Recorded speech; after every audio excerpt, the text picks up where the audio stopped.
네. 오늘은 BGF 리테일에 대해 좀 깊이 파고들어 볼까 합니다. 2025년 1분기, 사실 외부 요인 때문에 쉽지 않았잖아요? 그런데도 BGF 리테일은 연간 목표치, 그 순증 700점, 여기에 맞춰서 점포수를 꾸준히 늘리고 있다는 게 좀 인상 깊었어요. 네, 점포수 자체는 늘고 있죠.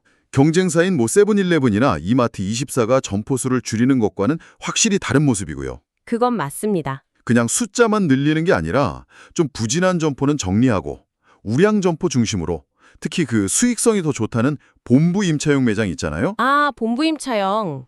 네. 그 비중을 늘리려는 전략이 눈에 띄더라고요. 이게 점주 임차용보다 매출이 한 10% 높고 본사 이익은 거의 2배 이상이라고 하니까요. 네, 이론상으로는 그렇죠. 수익성만 보면. 네, 확실히 내실 다지기, 수익성 개선 이걸 염두에 둔 것 같아요. 그리고 비용 관리 측면에서도요. 판관비 증가율. 이게 2023년에 16.7%였는데 2025년 1분기에는 4.5%로 확 낮췄어요. 이것도 꽤 긍정적이죠. 점포 박장세나 비용 관리는 인상적이긴 합니다. 근데 속을 좀 들여다보면 마냥 웃을 수만은 없는 상황 같아요.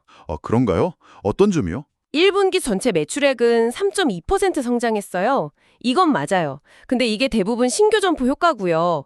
기존 점포들의 성장률, 우리가 흔히 동일점 성장률이라고 하죠. 이게 마이너스 2.1%예요. 역성장입니다.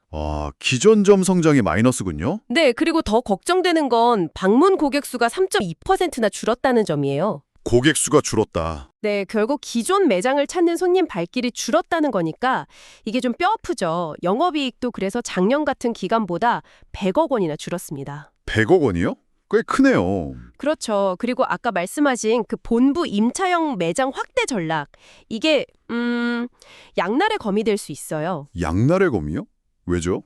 매출이 잘 나올 때는 임대료 부담이 적으니 이익이 크게 늘겠죠.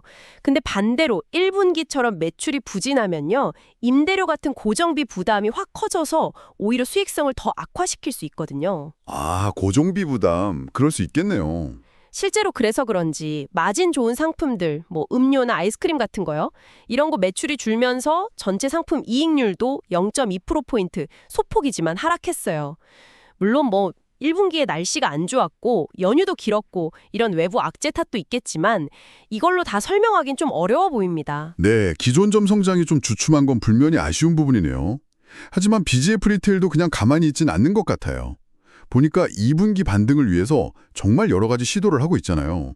시도는 하고 있죠. 그 지드래곤, 지디랑 협업한 하이볼 2탄도 나왔고 요즘 정말 핫하다는 화장품 리들샷, 이것도 편의점에 빠르게 들여왔고 심지어 지워지는 타투 키오스크, 이런 것까지 테스트한다고 하니. 하하, 타투 키오스크까지요? 네, 예전에 그 편스토랑이나 흑백 요리사 관련 상품들 가장 먼저 출시했던 것처럼 이런 트렌드를 빨리 잡아서 상품화하는 능력, 이게 BGF 리테일의 확실한 강점 같아요. 상품화 역량은 인정합니다. 빨라요. 화장품 같은 경우도 다이소랑은 좀 다르게 기존 유명 브랜드 제품을 작은 용량으로 팔아서 접근성을 높이는 전략, 이것도 꽤 영리해 보이고요. 신상품 출시 자체는 좋은데 그 효과가 얼마나 갈지는 좀 지켜봐야 합니다. 당장 4월이나 5월 초 데이터만 봐도 아직 회복세가 그렇게 뚜렷하지 않았어요. 아직은요? 네. 그리고 오히려 긴 연휴는 사람들이 해외여행을 많이 가면서 국내 편의점에는 좀 불리하게 작용했을 수도 있고요. 해외여행객 증가가 오히려 악재일 수도 있다. 그럴 수 있죠. 그리고 특히 화장품 같은 비식품 카테고리, 이게 전체 매출에서 차지하는 비중은 한 5% 정도밖에 안 되는데 매대 공간은 꽤 차지하거든요. 그렇겠네요. 공간은 차지하는데 매출 비중은 작다. 네, 그러니까 회전율을 엄청 높여야 하는데 그게 말처럼 쉽지는 않을 수 있습니다. 소위 그 다작 출시 전략, 요즘처럼 유행 주기가 짧을 때는 맞는 전략일 수 있어요. 하지만 이게 매번 성공한다는 보장은 없거든요. 리스크가 따르죠. 하긴 모든 신상품이 다 히트할 순 없으니까요. 그렇죠. 그리고 담배 가격 인상 시에 재고 평가 차익 기대감 이런 얘기도 있는데 이건 아직 실현된 게 아니고요. 그냥 기대일 뿐이죠. 네, 그건 아직 정책이 정해진 게 아니니까요. 또 하나 짚어야 할 점은 작년 2분기 동일점 성장률이 마이너스 0.1%로 워낙 안 좋았어요. 작년 2분기 실적이 안 좋았군요. 네. 그래서 올해 2분기 성장률이 좀 높게 나와도 이게 온전히 실력이 좋아졌다기보다는 기저 효과일 수 있다는 점도 좀 고려해야 합니다. 비교 대상이 낮으니까요. 네, 기저효과. 그것도 감안해야겠네요. 정리해보면 BGF 리테일은 확실히 어려운 시장 환경 속에서도 공격적인 점포 확장, 비용 효율화, 그리고 끊임없는 신상품 개발, 이런 걸로 성장을 계속 모색하는 모습입니다. 특히 경쟁사들이 좀 주춤하는 사이에 시장 점유율을 더 가져올 기회도 있고, 최근 늘어나는 외국인 관광객 수요, 이것도 잘 흡수한다면 충분히 반등할 수 있지 않을까? 저는 좀 긍정적으로 보고 싶네요. 글쎄요. 하지만 거시경제의 불업실송, 또 위축된 소비 심리, 이게 여전히 큰 부담입니다. 쉽게 볼 문제는 아니에요.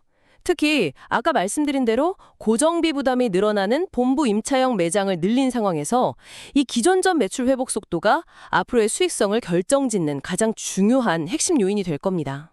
결국 기존점 매출 회복이 관건이군요. 네.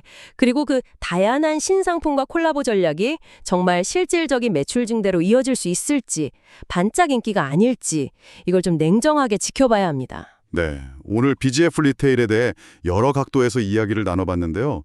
시청자 여러분께서도 BGF 리테일이 이 치열한 편의점 시장 경쟁 속에서 또 변화하는 소비 트렌드 속에서 어떤 차별화된 전략으로 성장 동력을 만들어 나갈지 한번 주목해 보시면 좋겠습니다.